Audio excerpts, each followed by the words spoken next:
बात करते कोलंबिया की, जहां पर क्रिसमस के मौके पर एक स्पेशल ट्रेन चलाई गई है। बता दें आपको कि इस ट्रेन को बिजली की रोशनी से सजाया गया है, जो कोलंबिया में खुशियां फैलाने का काम कर रही है। देखिए,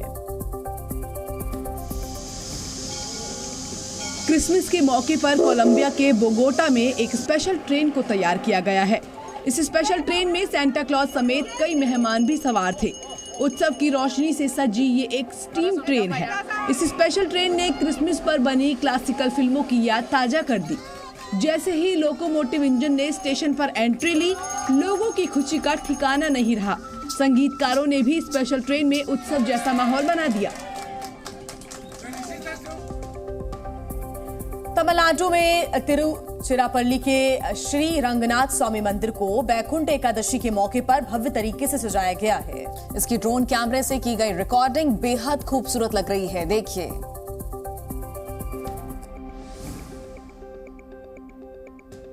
भारत को मंदिरों का देश भी कहा जाता है। यहाँ विभिन्न स्थापत्य कला के भवनों का निर्माण सदियों से होता आया है।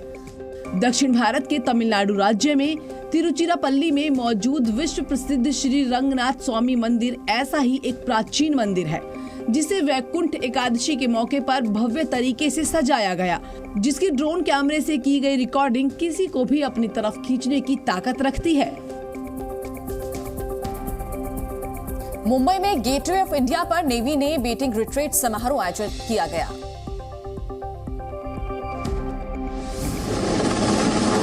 भारतीय नौसेना ने रक्षा, राज्य और नागरिक एजेंसियों के साथ काम करते हुए तैयारियों और समन्वय को बढ़ाते हुए मुंबई के पास 2 चरणों वाला प्रस्थान अभ्यास पूरा किया।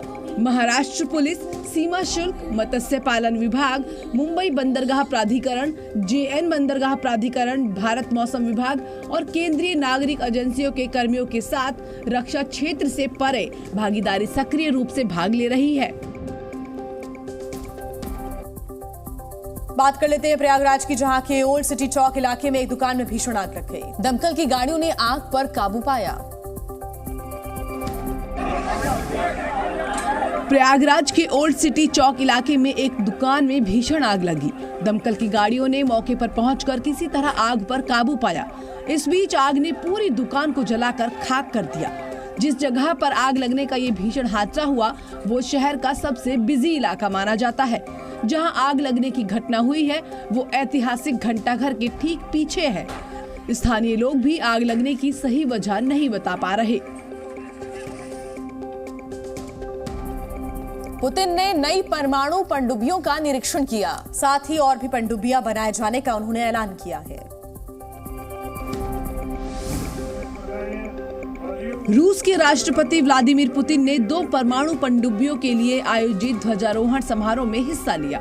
पुतिन ने कहा कि ये रूसी नौसैनिक शक्ति को प्रदर्शित करने के रणनीतिक अभियान का हिस्सा है। पुतिन ने सेवमार्स जहाज निर्माण यार्ड में अलेक्जेंडर III और क्रास्नोयार्स्क पनडुब्बियों को देखने के लिए उत्तरी शहर सेवेरोडविंस्क का दौरा किया। दोनों न्यूक्लियर पावर शिप 2 अलग अलग पनडुब्बी सीरीज का हिस्सा हैं। गाजा के ऊपर रात के वक्त आकाश में आग की लपटें जगमगा उठी। दरअसल ये इजराइल के हवाई हमले की तस्वीर है। सोमवार की रात को दक्षिणी इजराइल से गाजा के आसमान पर आग की लपटें गिरती हुई दिखाई दी, जिसके बाद गाजा का आसमान रात के वक्त नारंगी रंग से चमक उठा। 1 दिसंबर को 1 हफ्ते का युद्ध विराम के टूटने के बाद इजराइल ने पिछले हफ्ते दक्षिणी गाजा में जमीनी हमले शुरू कर दिए। इजराइल ने हमास को नष्ट करने की कसम खाई हुई है। 7 अक्टूबर को इजराइल पर किए गए हमास हमले में 1200 लोग मारे गए थे और 240 लोगों को अगवा किया गया था। इजरायली सेना ने दावा किया है कि गाजा की एक मस्जिद में हथियार और ट्रेनिंग देने वाली सुविधा मिली है। इजरायली सेना ने सोमवार को उत्तरी गाजा के जबालिया इलाके में एक मस्जिद से हथियार मिलने का दावा किया है, जिसका वीडियो भी जारी किया गया है। IDF का दावा है कि ट्रेनिंग के लिए मस्जिद का इस्तेमाल किया जा रहा था। इजरायली सैनिकों को कई हथियार मिले हैं, जिनमें राइफल, ग्रेनेड, कारतूस आदि भी शामिल हैं। कुछ हथियार UNRWA बैग से भी बरामद किए गए हैं। वीडियो में एक सैनिक इमारत के अंदर इशारा करता है, जिसे वो एक मस्जिद के तौर पर बता रहा है।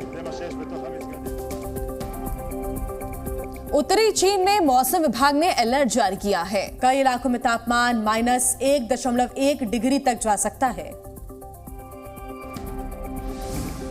इन दिनों चीन के उत्तरी इलाके में जमकर बर्फबारी हो रही है, जिसके बाद स्कूल बंद कर दिए गए हैं। बड़े पैमाने पर ट्रैफिक भी बाधित हुआ है। हेनान प्रांत की राजधानी जेंगझाओ में बर्फबारी का रेड अलर्ट जारी किया गया है। 192 से ज्यादा ट्रेनों को रद्द कर दिया गया, जिसकी वजह से जेंगझाओ रेलवे स्टेशन पर भीड़ जमा हो गई। बर्फबारी की वजह से कई एक्सप्रेसवे को भी बंद करना पड़ा। चीन की सरकारी टेलीविजन के मुताबिक चांगसी प्रांत में भी भारी बर्फबारी की वजह से एक्सप्रेसवे टोल गेट को बंद करना पड़ा।